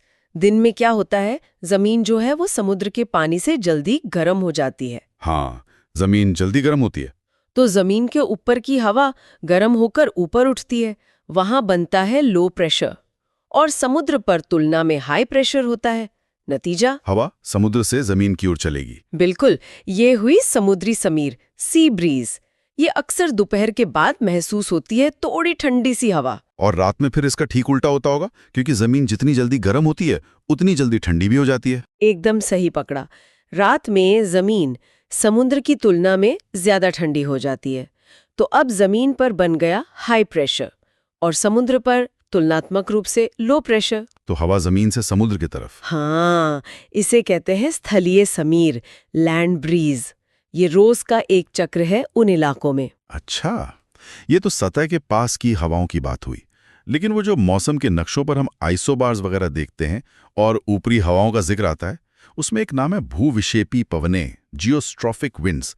वो क्या चीज है? हाँ, जियोस्ट्रॉफिक विंड्स, ये काफी ऊपर वायुमंडल में बहने वाली तेज हवाएं हैं, और ये काफी हद तक आइसोबार्स के पैरेलल चलती हैं। आइसोबार्स मतलब वो रेखाएं जो समान एयर प्रेशर वाले पॉइंट्स को जोड़ती हैं? जी हाँ, वही। ये हवाएं इतनी ऊंचाई पर होती हैं कि जमीन की रगड़, फ्रिक्शन का असर इन पर लगभग नहीं होता। इनकी दिशा और गति मुख्य रूप से दो ताकतों के बैलेंस से तय होती हैं। एक तो प्रेशर का अंतर, जिसे प्रेशर ग्रेडियंट फोर्स कहते हैं, जो हवा को हाई से लो प्रेशर की तरफ धकेलता। बिल्कुल। और दूसरा है कोरियोलिस बल, कोरियोलिस फोर्स, जो पृथ्वी के घूमने की वजह से लगता है। इन दोनों के बैलेंस से ये हवाएं आइसोबार्स के लगभग समानांतर बहती हैं। ये बड़े मौसम सिस्टम को चलाने में मदद करती हैं। कॉरियोलिस बल, अच्छा, इसी का नाम तो चक्रवातों, साइक्लोन्स के बनने में भी आता है। ये खतरनाक तूफान आखिर बनते कैसे हैं? हाँ, कोरियोलिस बल यहाँ बहुत महत्वपूर्ण है। देखिए, चक्रवात बनने के लिए कई सारी चीजें एक साथ चाहिए होती हैं। जैसे समुद्र की सतह का तापमान काफी गर्म होना चाहिए, कम से कम 27 डिग्री सेल्सियस, ताकि हवा को नमी और ऊर्जा मिले। फिर कोरियोलिस बल का होना जरूरी है, जो हवा को वो घुमाव देता है। यही वजह है कि ये बिल्कुल भूमध्य रेखा इक्वेटर पर नहीं बनते, क्योंकि वहां कोरियोलिस बल लगभग शून्य होता है। अच्छा, ये बात है। हाँ, और हवा की गति में ऊंचाई के साथ ज्यादा बदलाव नहीं होना चाहिए, और पहले से एक हल्का सा लो प्रेशर एरिया मौजूद हो।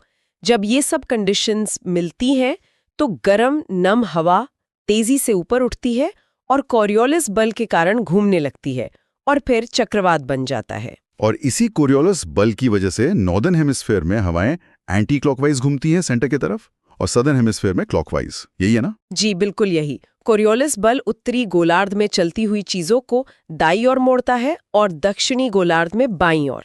इसी से चक्रवातों का वो खास घुमाव बनता है। और उष्णकटिबंधीय और शीतोष्ण चक्रवात में मुख्य अंतर क्या है, ट्रॉपिकल और टेम्परेट साइक्लोन में? देखिए, मुख्य अंतर उनके बनने की जगह और तरीके का है। उष्णकटिबंधीय चक्रवात, जैसा नाम से ही पता चल रहा है, ट्रॉपिक्स में, मतलब कर्क और मकर रेखा के बीच गर्म समुद्रों पर बनते हैं। इनमें ऊर्जा का स्रोत गर्म समुद्री पानी से मिलने वाली गुप्त ऊष्मा, लेटेंट हीट होती है। ठीक है। जबकि शीतोष्ण चक्रवात या टेम्परेट साइक्लोन मध्य अक्षांशों में बनते हैं, मतलब ट्रॉपिक्स से बाहर। ये वहां बनते हैं जहां ठंडी और गर्म हवाएं मिलती हैं, जिससे वाताग्र यानी फ्रंट्स बनते हैं। इनकी ऊर्जा का स्रोत इन हवाओं के तापमान के अंतर में होता है। समझ गया। ये तो चक्रवातों की बात हुई। क्या पूरी पृथ्वी पर भी हवाओं का कोई एक बड़ा फिक्स्ड पैटर्न है, कोई ग्लोबल सिस्टम? हाँ बिल्कुल है। पृथ्वी गोल घूम रही है और इक्वेटर से पोल्स तक तापमान में भारी अंतर है। इन दोनों वजहों से हवाओं की स्थायी पेटियां बनी हुई हैं, ग्लोबल विंड बेल्ट्स। हाँ, मैंने पढ़ा इनके बारे में। Trade winds, westerlies. बिल्कुल, जैसे इक्वेटर के पास दोनों तरफ से आने वाली व्यापारिक पवनें यानी ट्रेड विंड्स, फिर मध्य अक्षांशों में चलने वाली पछुआ पवनें यानी वेस्टर्लीज, और फिर ध्रुवीय क्षेत्रों में ध्रुवीय पवनें पोलर ईस्टर्लीज। और ये सब बड़े एयर सर्कुलेशन सेल्स का हिस्सा हैं, हैडली सेल, फेरल सेल। जी, हैडली सेल, फेरल सेल और पोलर सेल ये विशाल कन्वेयर बेल्ट की तरह हैं, जो गर्मी और नमी को इक्वेटर से पोल्स की तरफ और वापस लाने ले जाने में मदद करते हैं। पूरी पृथ्वी के मौसम और जलवायु को रेगुलेट करते हैं। और इन्हीं के साथ वो जेट स्ट्रीम्स भी तो है, जो बहुत ऊंचाई पर बहुत तेजी से बहती हैं। सही कहा, जेट स्ट्रीम्स ये ऊपरी वायुमंडल में ट्रोपोपॉज के पास पश्चिम से पूरब की ओर बहने वाली हवा की बहुत तेज संकरी नदियां जैसी हैं। नदियां हवा की? हाँ, कह सकते हैं। इनकी रफ्तार कई 100 किलोमीटर प्रति घंटा हो सकती है। ये भी वेस्टर्लीज का ही हिस्सा है, और खासकर मध्य अक्षांशों के मौसम को, जैसे तूफानों के रास्ते और उनकी तीव्रता को बहुत ज्यादा प्रभावित करती हैं। तो कुल मिलाकर हमने समझा कि हवाएं चलती हैं प्रेशर के अंतर से। छोटे पैमाने पर रोज लैंड और सी ब्रीज चलती हैं। बड़े पैमाने पर ऊपरी हवाएं हैं, जैसे जियोस्ट्रॉफिक विंड्स और जेट स्ट्रीम्स। खास हालात में खतरनाक चक्रवात बनते हैं, और पूरी पृथ्वी पर हवाओं के स्थायी पैटर्न हैं विंड बेल्ट्स। बिल्कुल, हवाओं का ये पूरा तंत्र, ये सर्कुलेशन पृथ्वी पर जीवन के लिए, ऊर्जा के संतुलन के लिए बहुत जरूरी है। अब सोचने वाली बात ये है, और ये बहुत महत्वपूर्ण है, कि जो जलवायु परिवर्तन हो रहा है, क्लाइमेट चेंज, वो इन हवाओं के स्थापित पैटर्न को कैसे बदल रहा है। चाहे वो हमारा मानसून हो या जेट स्ट्रीम हो या ट्रेड विंड्स हो, इन पर क्या असर पड़ रहा है और आगे क्या पड़ सकता है। महत्वपूर्ण पहलुओं को समझने की कोशिश करेंगे। हाँ, जलवायु और महासागरीय धाराएं। बिल्कुल, ये जानना बहुत जरूरी है कि हमारे ग्रह का मौसम, मतलब पूरा सिस्टम, कैसे काम करता है। हाँ, तो शुरुआत जलवायु से करते हैं। देखिए, जलवायु ना किसी भी जगह का लंबे समय का मौसम होता है।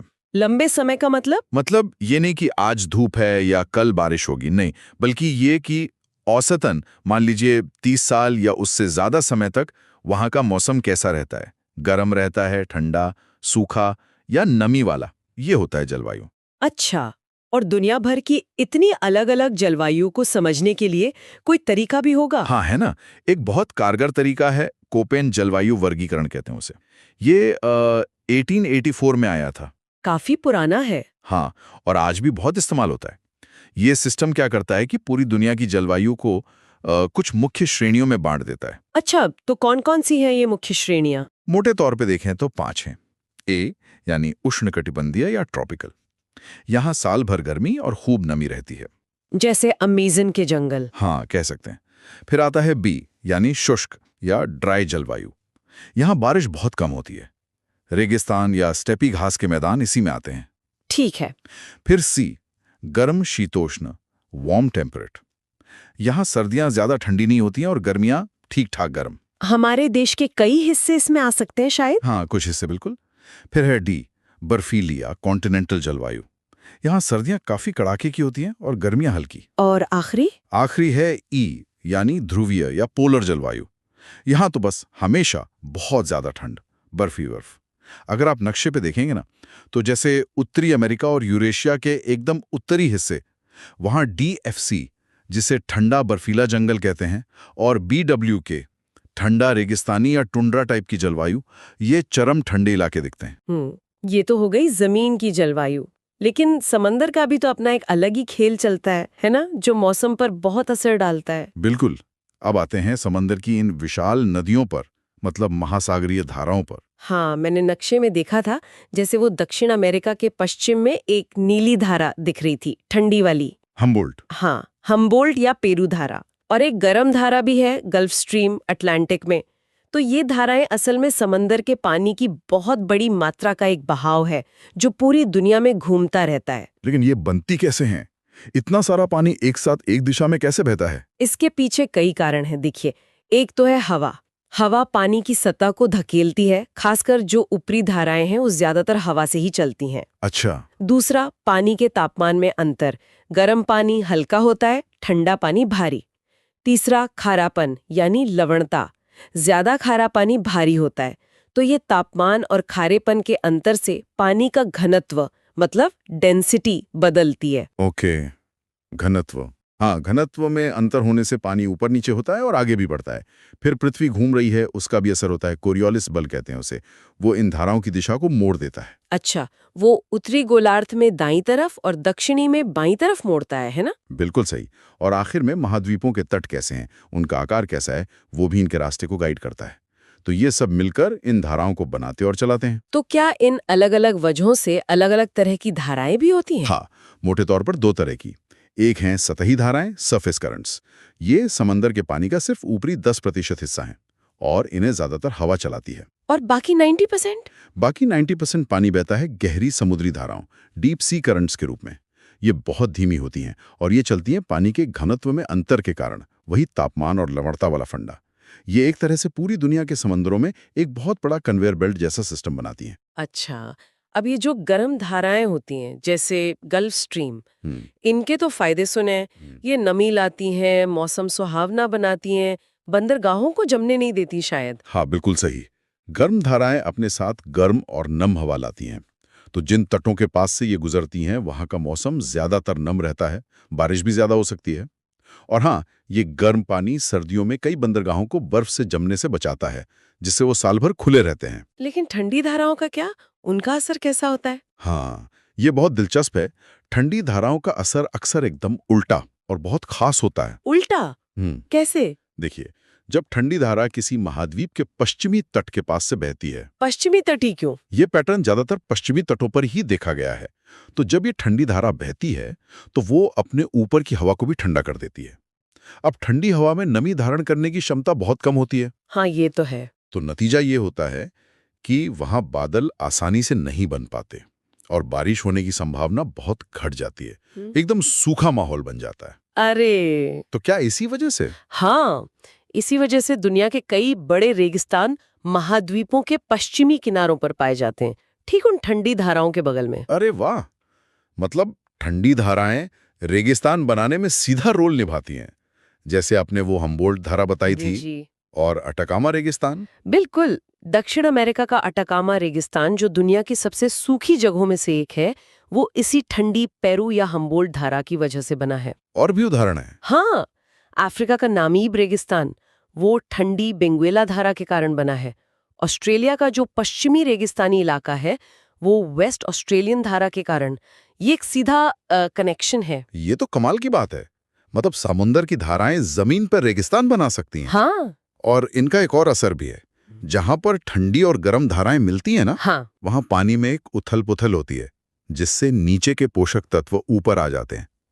इन पोषक तत्वों से प्लैंकटन यानी बहुत छोटे समुद्री जीव खूब पनपते हैं। और प्लैंकटन मछलियों का खाना है। एग्जैक्टली। तो ये इलाके मछलियों से भर जाते हैं।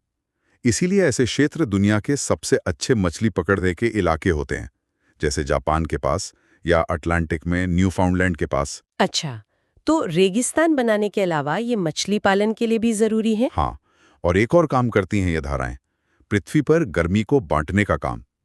ये भूमध्य रेखा से गर्मी लेकर ध्रुवों की तरफ ले जाती हैं और ध्रुवों से ठंडा पानी भूमध्य रेखा की तरफ लाती हैं। इससे पूरी पृथ्वी का तापमान थोड़ा संतुलित रहता है। हीट मिक्सिंग कहते हैं इसे।